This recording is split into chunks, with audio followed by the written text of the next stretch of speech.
the Noble brand already existed. It was a clothing line before it was a home fragrance company.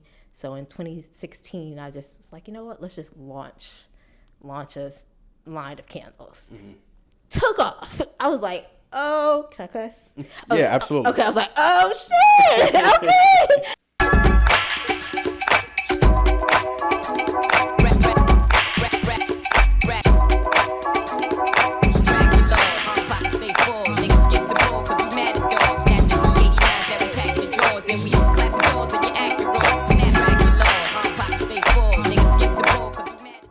This episode is brought to you by our friends at Bamboo. Yes, I am sitting in the podcast room at the Bamboo Detroit location right now, which is where you have seen a ton of the Black Fridays podcast episodes. And the reason that is because Bamboo has been Black Friday's creative hub for the last couple of years. However, it's much more than our creative HQ. It's home to hundreds of entrepreneurs, creators, thinkers, and doers just like yourself. Now, whether you need a private suite that's customized to your liking so that you can effectively get work done, or if you need a space to be able to host a meeting or a conference call, Bamboo has flexible, creative spaces and a supportive community to match. Now, if you don't get anything from this message, I need you to do this right here. Go ahead, click the link to check out Bamboo's selection of private suites at any of their locations. That's right, any of their Bamboo co-work locations. And you can also find a link in the show notes as well to get those details. And it's time for you, yeah, that's right, you, to join the Bamboo community.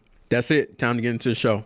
What up, though, Black Fridays family? Welcome back to another installment of the Black Fridays podcast. Before we get into today's episode, make sure to hit that like button, subscribe, and then also go and share some previous episodes with family, friends, loved ones, etc. And let's keep this thing going. Now that we got that business out of the way, I want to introduce you to our health and wellness expert, Miss Sydney Noble. How you doing today? Come on, health and wellness expert. That's new. I like it. I'm good. How are you? I'm doing pretty well. So, I mean, who better to talk to in terms of overall wellness and well-being, especially somebody who has a luxury retail brand such as yourself? Yes, absolutely. Absolutely. So, Sydney, could you introduce us to the Noble brand and tell us what that entails and how did you all get started? Yeah. So the Noble brand is a luxury, non-toxic home fragrance company and wellness brand. It started off of my own personal journey. I was in the entertainment industry for years in LA, and that industry has a good habit of trying to tell you who you should be. And going through the entertainment industry as a professional dancer, I kind of lost sight of who I was as an individual. Who I was as a woman, as a Black woman, you know, all those things. As a woman from Detroit, you know, I went through almost a mini identity crisis. So I had to do my own self-work. I had to do my own digging, my own recentering, all those things. It was the light self-care things, the fun stuff, but then it was also the deeper unpacking childhood traumas, you know, all the things, the therapy, you know, the journaling and the getting to the root cause of the issue. And I always found myself lighting a candle.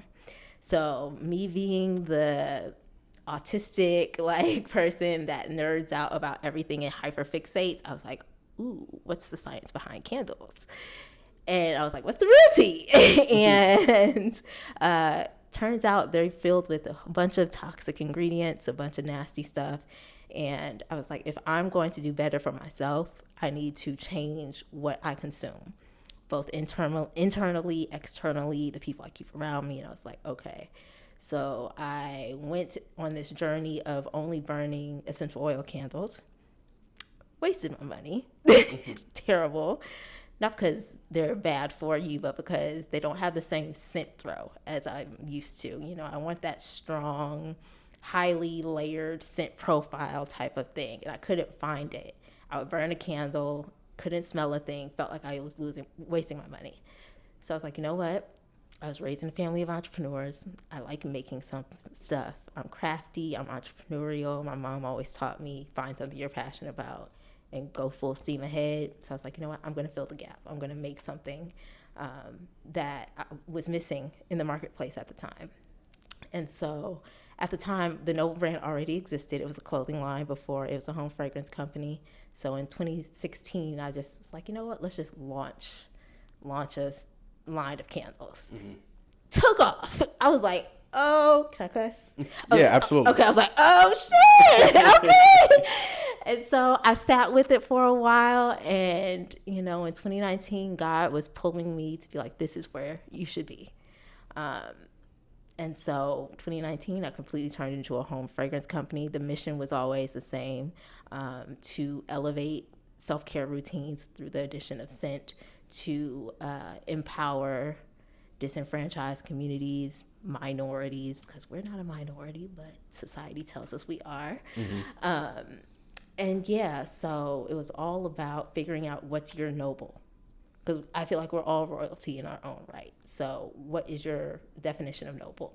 Luckily, it happens to be my last name, but yeah.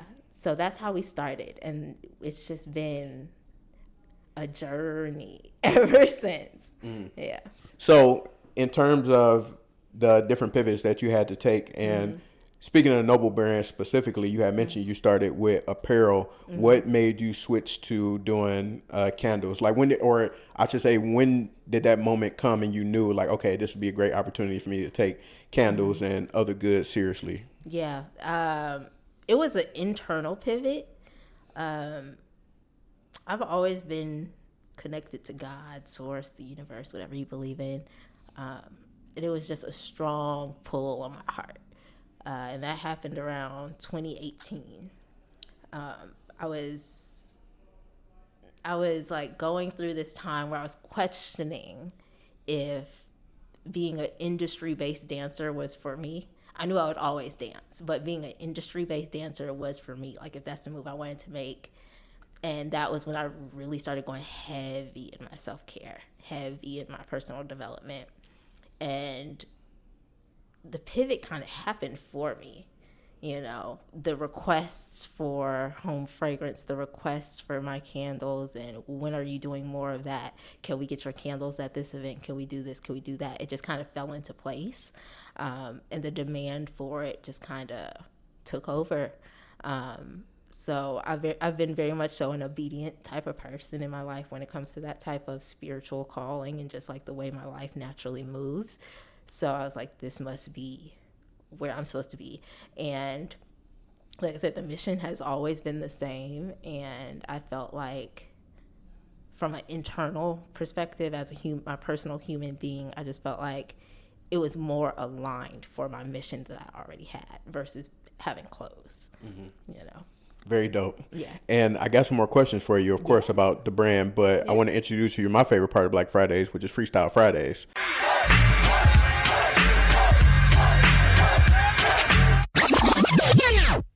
Okay. So you got some bars for us? I know you say you dance, but that has never been my ministry.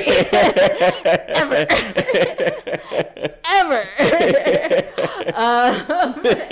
Ever. I mean, those are my bars. You could do these rapid fire questions for us. Okay. That'll work too. Okay. All right. So I just need you to answer each one and answer honestly. Okay. All right. So your last name is Noble. For real. That's your birth last name. Yep. On a scale of 1 to 10, how noble would you say you are? With 10 being the noblest that you can think of, and 1 being not so noble. I give about a 7. A 7. I give about a 7. All right, so I'm gonna make it tougher for you. You can't use 7 because 7 always like right in the middle. You can't use 7. That's my favorite number. Okay, well I'll give it about a 6.5. 6.5. Okay. Yeah. Now why is that? I feel like there's always room for improvement, but I try to live by do unto others as you would unto yourself. If I don't like it, if I wouldn't want to be treated that way, if that's not the way that is morally right, based on how I was raised, I'm not going to do others like that. But I would also say I'm human, so I'm reactive, I'm emotional, like I'm a Leo. Yeah. But I'm also like, I'm Aries moon, Capricorn rising if you're into astrology. So I'm fiery, but I'm also type A analytical, very anal. So it's very much so don't let my emotions control myself. But at the same time, sometimes, you just gotta tell somebody about themselves.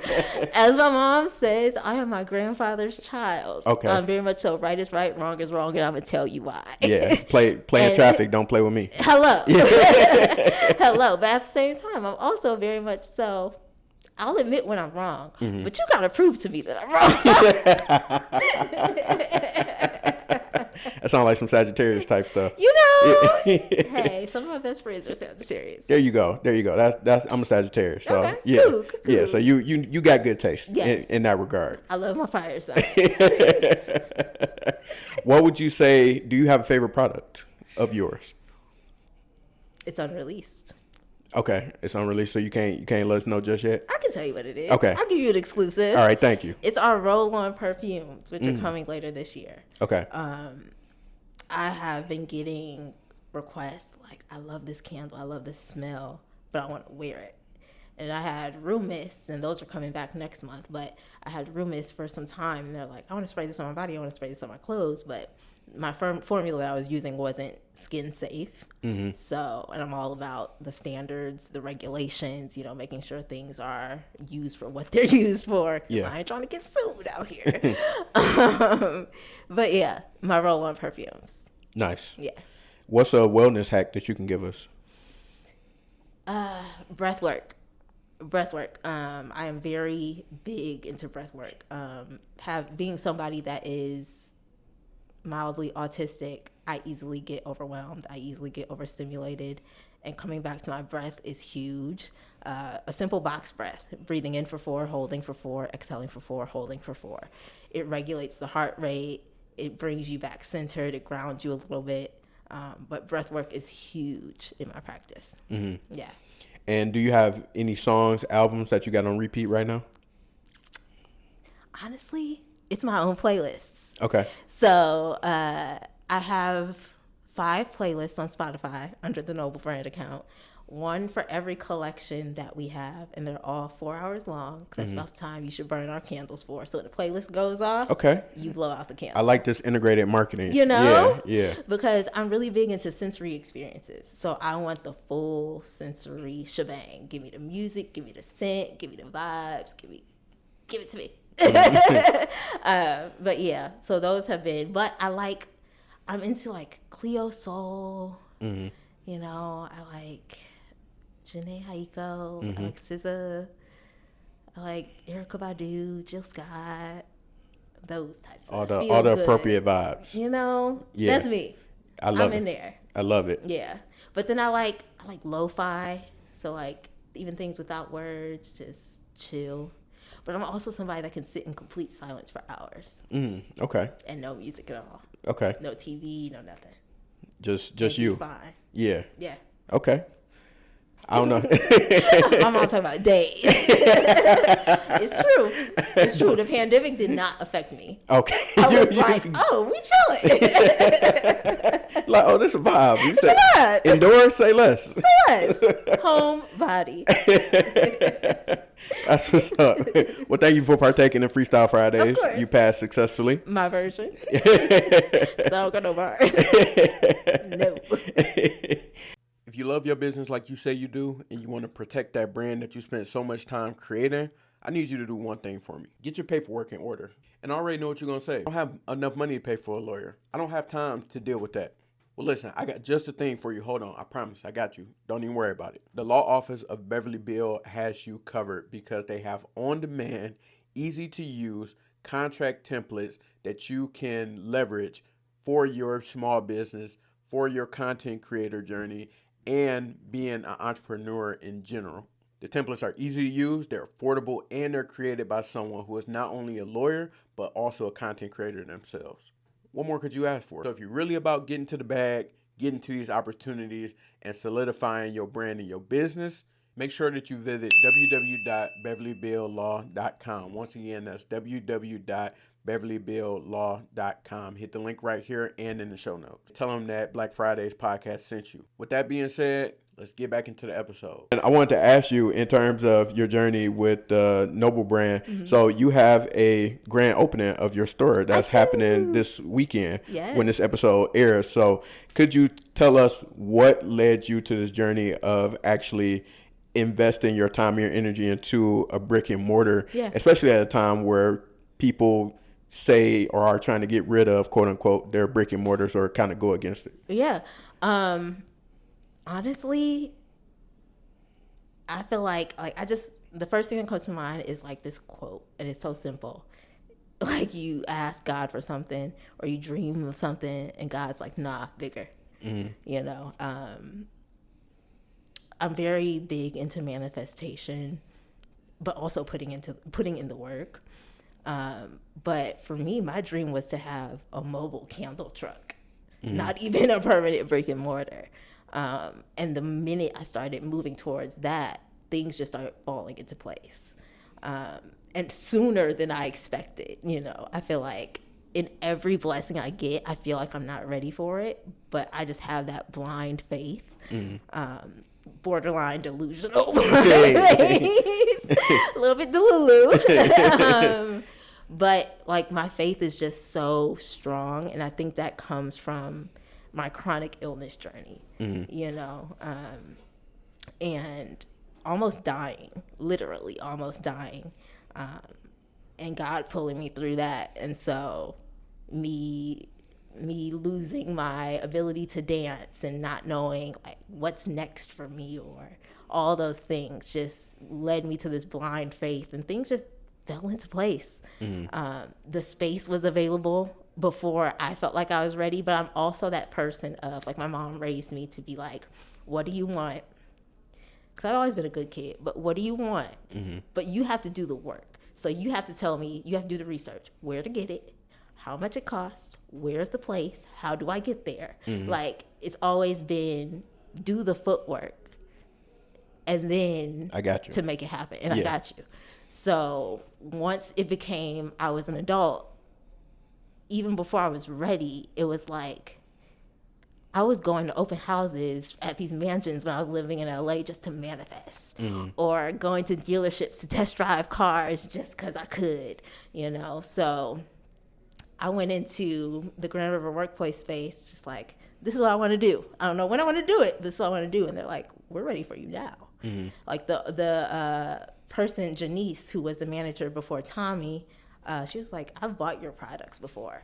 I love your products. I want you in here right now. And I was like, oh shit, okay, well, let's figure this out. And at the same time, I got accepted into Tech Town's retail boot camp. And they equip you with all the knowledge you need to open up a brick and mortar and sustain it.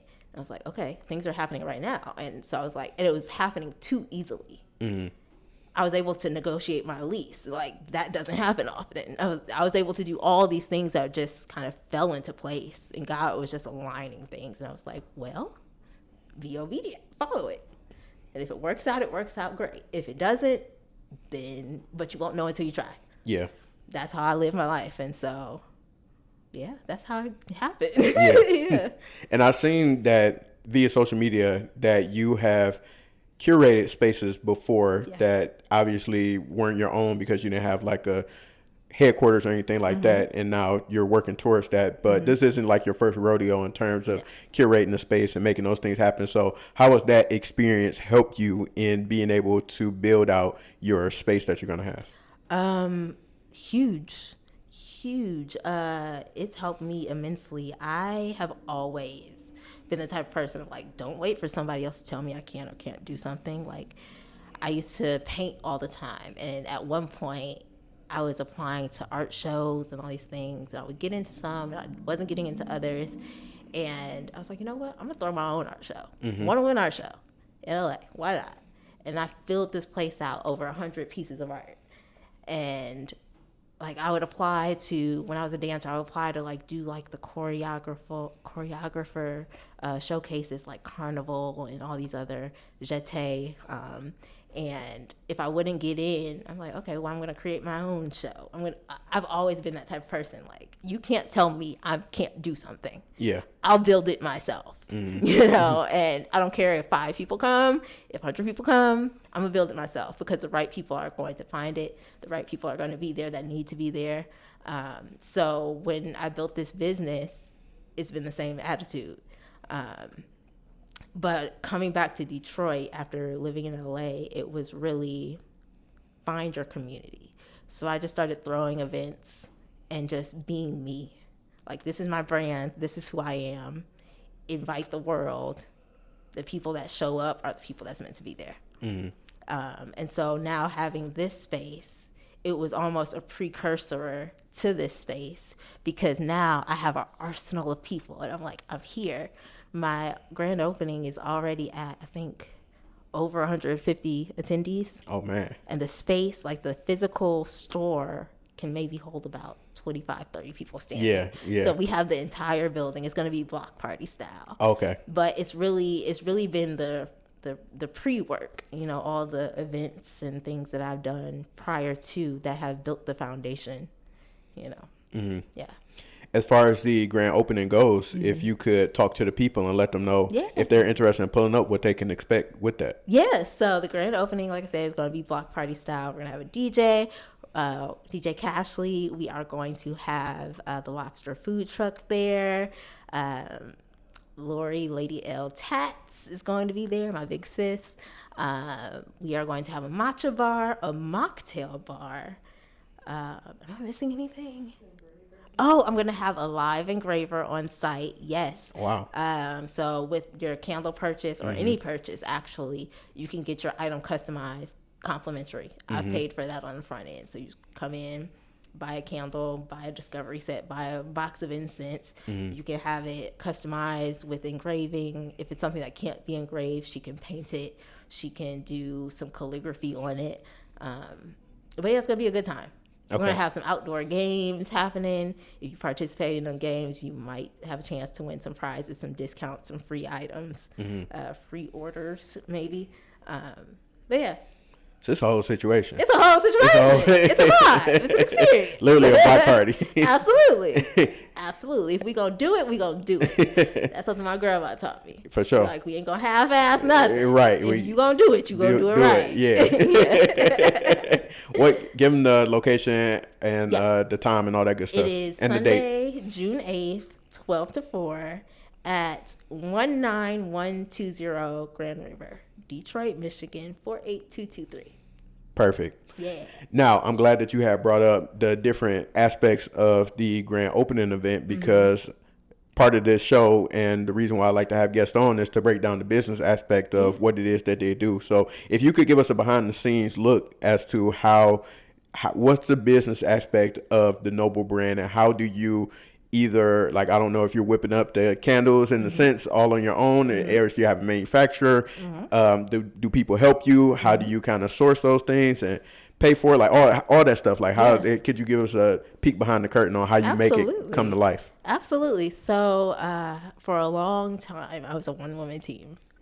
I did everything myself, literally everything. Today, I still formulate all my fragrances. Between my mom and I, we make all the candles. We operate out of our home as far as our production goes. I do all the admin, all the behind the scenes, social media management, creative direction, graphic design. I do all of that. I have 2 employees that are going to help me run the store. I have a publicist. Shout out to Kiana. Yep. She helps me get any type of media or publicity for the brand. Help me tell my story, and that's it. Other than so my disability has hindered me from doing a lot of the manual labor. I have an invisible disability that affects my muscles, so I can't lift more than 3 pounds, literally. and I have some mobility issues and things like that. So a lot of the heavy lifting either falls on my mom, or I enlist help from my family, my cousins, things like that. But I'm still the mastermind behind it all. So, yeah. What have you learned in terms of scaling the business up and being able to like curate a team, being Yeah. able to develop new products, have this brick and mortar opportunity? What are things that you're learning along the way or in recent memory Yeah. as far as business as a whole? Yeah.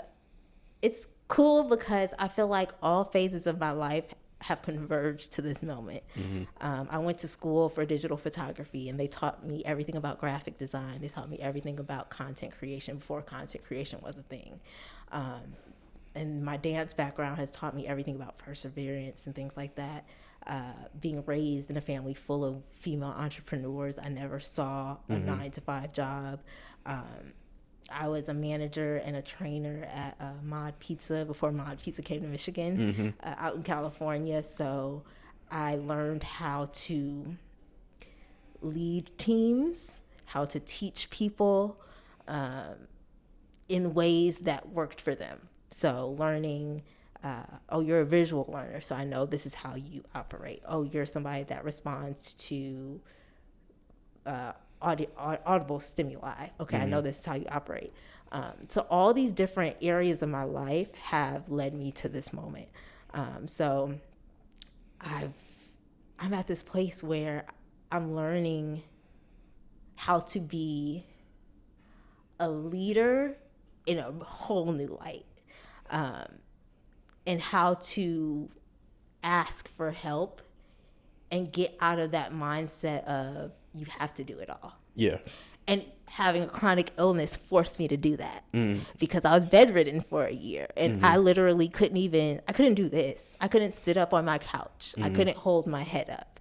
I couldn't talk more than like 3 minutes at a time. I would be winded. So that forced me to be like, Mom, I need help. I literally can't hold my head up. Can you pull my head up? You know, I can't bathe myself. Can you help me take a shower? I can't do any of these things. So all those areas of my life, this is like the culmination of it all. So I'm literally pulling from every phase of my life currently to get the store open. Like, I'm like, I just created my first employee handbook. I was like, okay, wait. So when I was at Mod, what was in our employee handbook? What were the things that I needed to put in there? When I worked at Forever 21 and I was a greeter, okay, now that I'm in this store, how do I want my customers to be greeted? But as a worker, what did I and didn't I like about being a greeter? What did I feel like I was being too pushy on, or because I had to do it, you know? So yeah, I know it's a long answer to a short question, but No, it was great. yeah.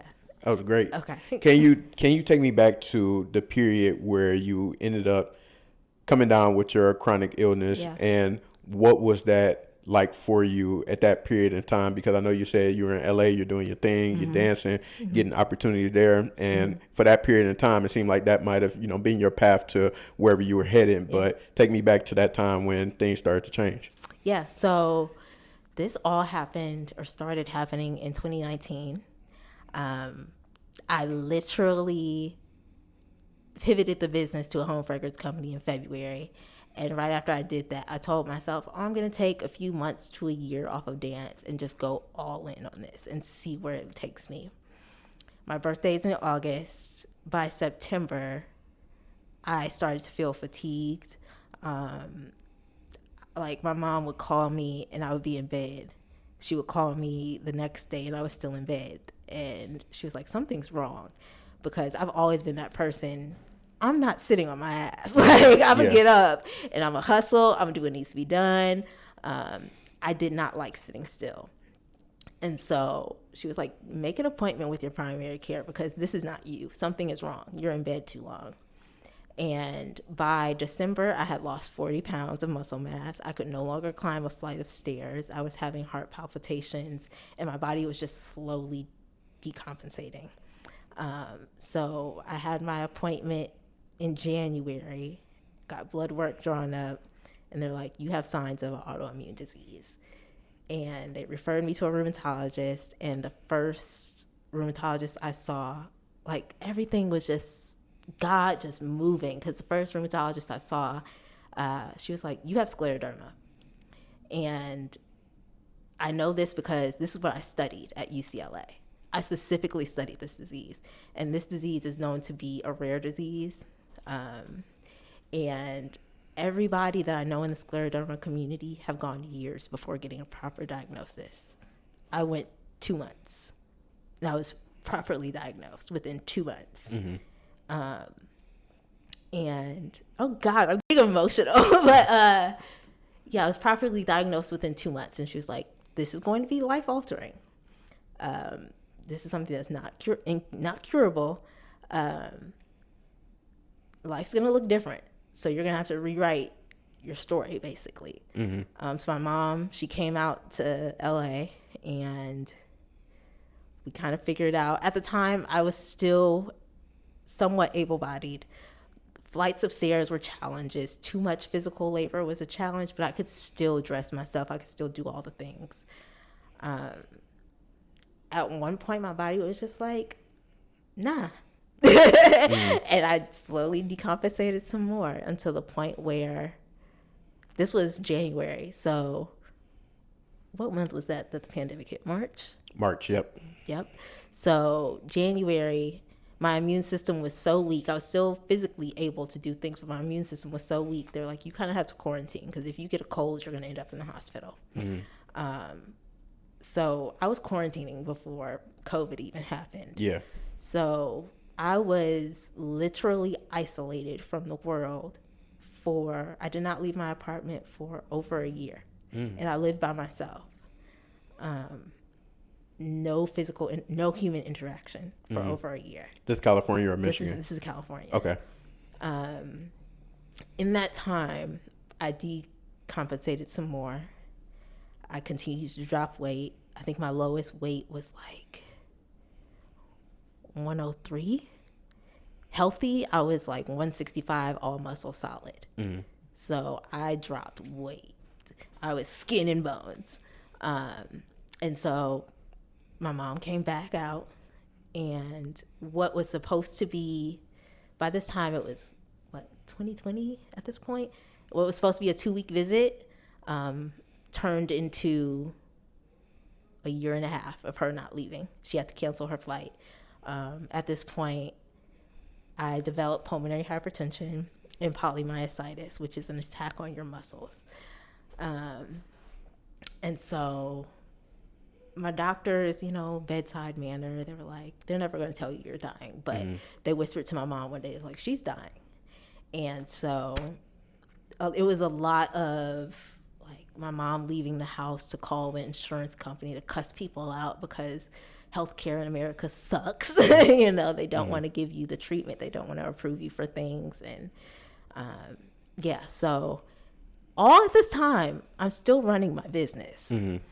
I'm sitting on the couch for 5 minutes at a time, sitting upright or literally laying down, and I'm pointing things out like, Mom, I need you to pour this, or like set the timer for 2 minutes to stir the wax, or like pour 2 pounds, 8 ounces of this, and 3.5 ounces of this, and measure this out, and label this. And I'm literally running my business from the couch because at this time I was still getting blessings. I did the Grammys gifting suite, I did the Emmys gifting suite, all while being bedbound. Wow. I remember one time, it was so vividly clear. My mom wasn't in LA at the time. I was by myself, and I used to fall a lot because of my myositis. My muscles would just give out. And if I fell, I lived by myself. So I could literally be on the floor for upwards of 45 minutes at a time because I couldn't pull myself up. And I had a conference call with Create and Cultivate. It's a female media and entrepreneurial brand.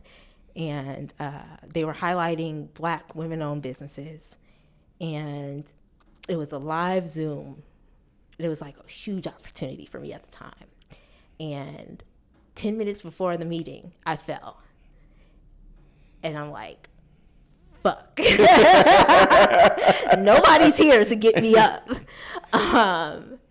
And I remember literally just in the nick of time, I think it was like literally 30 seconds, I got myself up and I was like dressed from waist up on this Zoom call. Smile, like makeup on. I was like, it's game time. Yeah. Like legs bruised up. Nobody knew that I was just on the floor for about 30 minutes. But that's how I've always operated my business. You know, it's very much been so when shit goes wrong, figure it out. There is no, I can't. Yeah. Figure it out. But I think that also comes from, you know, watching my mom and my grandmothers run their businesses. Shit's gonna happen. How do you adapt? And I think that's why I've been blessed so much and why God has bestowed so much upon me, because he sees I can handle it. You know, and he sees I'm going to be grateful for it during the process, you know, even in the hard times. Yeah. Yeah. That was going to be my follow-up question, or part of my follow-up question was, with everything that you have been through thus far, especially let's say within the last 5 years, to say the least, what kind of keeps you going? Like, what's that internal thing that makes you like wake up every day ready to go after and get it? Yeah. And I know that you mentioned your mom and your grandma are big motivations, but is there anything else that keeps you like, I gotta go out there and make it happen? Yes. It's like this innate feeling of like, I've never even put words to it, but it's like this feeling of like, I don't have a choice. Not in a bad way, but it's just like, this is the stories God written for me. Right. Like, what else am I going to do? It's my duty to see it through. Got to see it through, my boy. Got to see it through. But yeah, like, I've always been immensely blessed. Immensely blessed. Like, I even see like my struggles as blessings, especially in hindsight, because they definitely like prepared me for the next thing. But like giving up is just not an option. Not an option. But also from like a adulting responsibility standpoint, like with me having this disability, there's limited options for me in the world of like what I can and can't do. But this is something I can do. And this is something I can build. This is something that can create generational wealth. And this is something I can build to retire my mom. This is something I can control.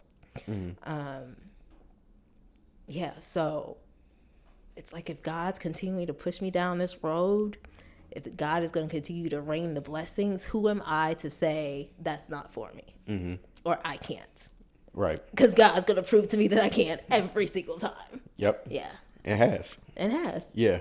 100%. Now, Sydney, talk to me about the road to recovery and the bounce back. So doctor was having pretty serious conversations with your mom about the current state of your health at that time.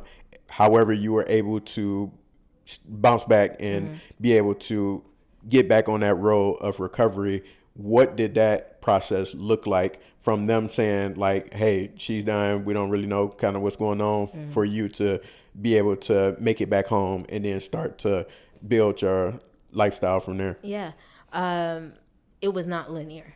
Literally, it was not linear. I think I had about 3 major flares.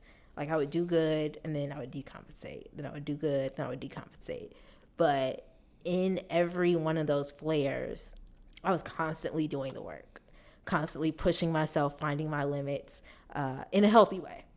You know, sometimes you overdo it, but that's just simply because you don't know what your limit is. But the minute you figure out what your limit is, you know, okay, this is where I stop. But I was doing the work. I was, you know, doing my physical therapy when I was cleared to do physical therapy. Because at one point, I couldn't do any type of physical activity because my pulmonary hypertension was so bad. So standing, literally standing, no movement would cause my heart to just spike. So when I was cleared to do that, I pushed myself. I had to relearn how to walk. I had to relearn how to do everything. To this day, I still need help with a lot of things, like bathing. I still need a second pair of hands. Getting dressed, I still need a second pair of hands. what else? Cooking, lifting things, those types of things. I still need a second pair of hands. But I really credit it, outside of God, of course, really credit it to my treatment team. I have been immensely lucky in the people who has been placed on this journey with me. I have so many specialists, it would blow your mind. Like, I have a primary care doctor, I have a rheumatologist, a cardiologist, a pulmonologist, an endocrinologist, a gastroenterologist. I have every ologist All you the can think allergists, of. yeah. But that's because my autoimmune disease, it attacks soft tissue, and your body is nothing but soft tissue. So it attacks things from my skin to every organ in my body. But the only time I have ever come across some friction or some pushback is usually in emergency healthcare situations when I'm not with my treatment team. And that's because you're not dealing with people who are familiar with your chart, familiar with your history. So it really falls into advocating for yourself. Like, I tell people all the time, nobody knows your body like you know your body. You're the one living in this shell every single day. So I don't care, this may sound like a statement, but I stand by it. I don't care how many years of practice you have. I don't care how many years of studying you have. I don't care about what degree you have. You can't tell me more about my illness and my personal experience than I can, because I'm dealing with it 24/7, 365. And with the disease I have, it looks different in every single person. No two people with scleroderma experience it the same. So my bounce back has been one of self-advocacy. It's really been about, it's a two-way street. We have to work this together. I have to be able to tell my doctors, this is what's working, this isn't working. We can try it, I'm open, like, let's go holistic, let's go Western medicine, I don't care, I just want to feel better. But I'm also understanding that it's a slippery slope. Like, I may decompensate, I may go into a flare. I still go into flares. But the journey is definitely a collaborative experience. And it's by sheer will that I have gotten to this point. Absolutely. Yeah. For your business, when you mentioned that things have started to take off for you and you were listening to the feedback that you were getting in terms of people wanting and demanding your products more, what was that moment when you, from you creating these things and develop them on your own, and then people starting to ask for more of those, and then you're actually working with entities like the Grammys and these big time award shows? What was that process like in between to identify, like, okay, I'm really cooking here? And how did those opportunities come? Did you seek those out? They come after you? What was that like? All the opportunities came to me. I did not seek any opportunity directly, I will say. Like I said, I'm really big into manifesting. I just know what I want my end goal to look like. How I get there, the steps that happen in between, I just go with the flow. And I pray about it. I consult with my family about it, the people that raised me and that are entrepreneurial themselves. Like, is this a good business decision? Those types of things. But they all fell in my lap. And I truly believe it's because I move authentically. I don't move with ulterior motives. I don't move with the dollar sign being top of my mind. I move in a way that's like, what's best for the vision, the mission? How do I want the brand to be perceived? How will this brand help people? And people just gravitate. I don't believe in, if you build it, they will come, because you still have to do the work and you still have to push and put yourself out there and all the things. Yeah. But I do believe if you build it authentically, the right people will see you and want to gravitate towards you. And I do think a lot of it was just luck and timing, because the takeoff happened right when, like, the push for supporting Black businesses happened after George Floyd and all those things. And I rode that wave not in a way that was like an opportunistic thing, but a lot of opportunities came because of that. It gave me a lot of recognition. Like Instagram as a company spotlit me a couple times. When the Instagram shop had first opened up as a feature, they had like a Black business page, and I was featured on that. And then they did like a pop-up shop within LA, like a physical storefront. I was featured in that. So that was all around like that time. So I feel like that springboarded me, but I was consistently doing the work in the in-betweens. I was consistently showing up. Like even to this day, my stuff doesn't necessarily get a lot of views, but it gets the right views. Yeah. You know, I'm not wrapped up in the superfluous like numbers and views and like counts and followers. Like for vanity's sake, yeah, it looks nice, but do the right people see my stuff? Exactly. You know, and that's all I really care about. And does that translate to dollars? Period. Right. Because that's how my business is going to sustain, you know. Yeah, so I feel like it was luck, it was timing, it was divine order, and it was just me consistently showing up for myself authentically. Love it. Yeah. How has your community uplifted you, or your village, so to speak? How do they keep you in the game? They are like the backbone.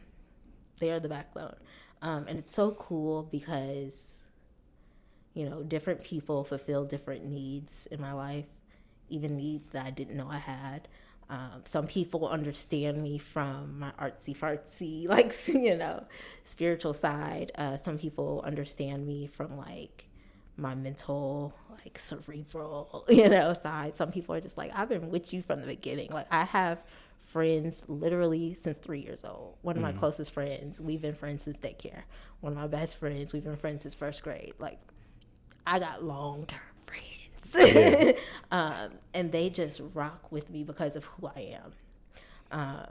And then I have friends that are like, that are new from adulthood, you know, being in LA and being dancers. But they've all just believed in me, believed in the vision. And I've also understood that some people are meant for seasons, you know, and nothing could have gone wrong or bad. But I'm just like, that season is over. I wish you well. You wish me well. And when we circle back, hey, what's up? Right. You know? Right.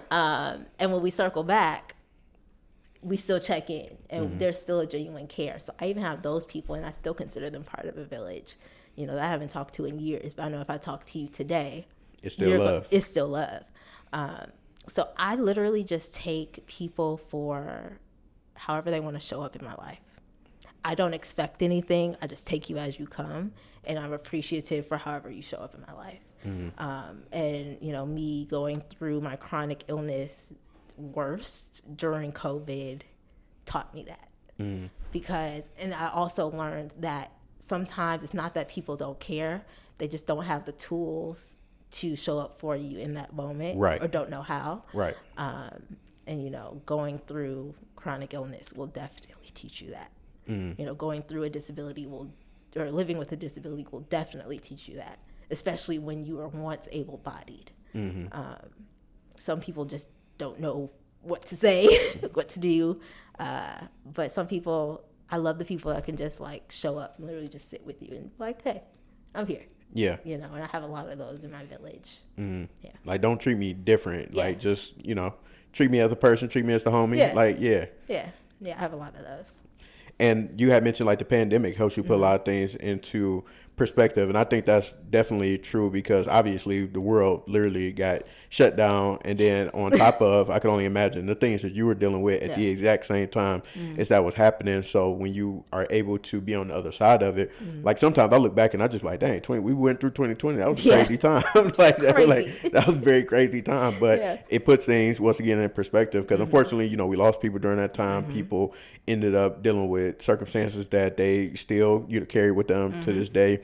And then some people from a business standpoint, you might have had to shut something down and not be able to recover from it. And things just kind of took downturn. Things weren't necessarily the same. But from a human to human connection standpoint, it definitely makes you put things in perspective, especially with how you vibe with people, how you interact with people, when you interact with them, and all those things. I know for me, it just kind of took a lot of the angst out of like a lot of social interactions from the standpoint of like, I got to do this, I got to be there, I got to be here. Like, nah, no, you don't. Like your emergency is not my emergency. Exactly. Slow it down. Slow it down, because if you don't take care of you, then you ain't gonna have nothing to give. 100%. You ain't gonna have nothing to give. So, is it anything that you have been able to take away from the brand or business in general that has been able to help you put things in more into perspective with like relationships and things like that, or just for yourself, give you new light or perspective on anything? I don't know. To be honest. Okay. And you know, that's something I'm getting okay with saying. Like, I don't have all the answers. Yeah. And I don't know. Or maybe I can ask you this. Okay. Has your customers, your clientele, the people that support the business, have they taught you anything over the years? 100%. Okay. They have taught me to not be so attached to my creations. There are some products, some fragrances that I've absolutely loved that just did not sell in comparison to others. But I have gotten to a point of finding that sweet spot. Like, I have 24 fragrances, and I always get the questions, what's your top sellers? And I have a rare answer because they all sell equally in a calendar year. I really say it's based on season. It's based on preference. Springtime scents, whatever you consider springtime scents, like those florals, those types of things sell the most in spring. The warm vanillas sell the most in fall. But when I look at a full calendar year, on average, they all average out. Unlike a lot of home fragrance companies, they have like a top 2, a top 3 or 4. I don't have that. So it puts me in a unique position to be like, I can really customize my experience to you. I sell for you. It's not about what everybody else likes. What fits you? What do you like? But yeah, it's really been detach yourself from the outcome and cater to the person in front of you. Nice. Yeah. And what's next? Like, what do you see on the horizon for Sydney? What's on the horizon for the Noble brand, and what things do you want to put into the universe and see it come back? So short term, meaning like the next couple of years, open up a permanent brick and mortar within the city, specifically within the city, not a suburb, within the city, because Detroit deserves nice things. Yes. Building the wellness club portion of my business, and eventually like doing a couple retreats. I do this thing called Wellness Fest that happens once a year. This year it'll be virtual, but getting to the point where we can grow it, make it big, like festival, partner, because it usually happens around like Afro Nation, which is now Afro Future for the city. It usually happens around that time in August. So I would love to partner with other big festivals that are happening in the city to offer like a wellness tent. That'd be fire. A quiet space, a sensory space. So that's been things in the ideation phase. But yeah, I really want to do retreats, full sensory retreats, where we can bring in home fragrance, we can bring in musical components, we can bring in all those different types of things. So that's the long-term goal. And then the long-term goal is to have like an empire. Like I say this all the time. This is my first time saying it on camera, but I want to be like the Melissa Butler and the Mia Ray of home fragrance. That's dope. That's what I want to be. I love it. Yeah. Especially from the city. Yeah. Yeah. 100%. Mia Ray, Melissa. Yeah. Y'all tap in. Tap in. Yeah. Because Sydney is next up. So, Sydney, can you tell the good people where they can find you, how they can tap in with you? They want to come to that grand opening. They want to buy something from you. Where can they find you? What's your handles, the website, all that? Yeah, I'm literally on all social platforms except for Twitter. We don't do Twitter anymore. I'm on all social platforms at The Noble Brand. Website, thenoblebrandco.com. I'm pretty consistent. Where there's a place, you will find me. Personally, if you want to follow my personal story, it's at Sydney S. Noble on all platforms. I post about my personal journey, my health journey, business, what that looks like, running a business with chronic illness, behind the scenes. I post all that type of stuff there.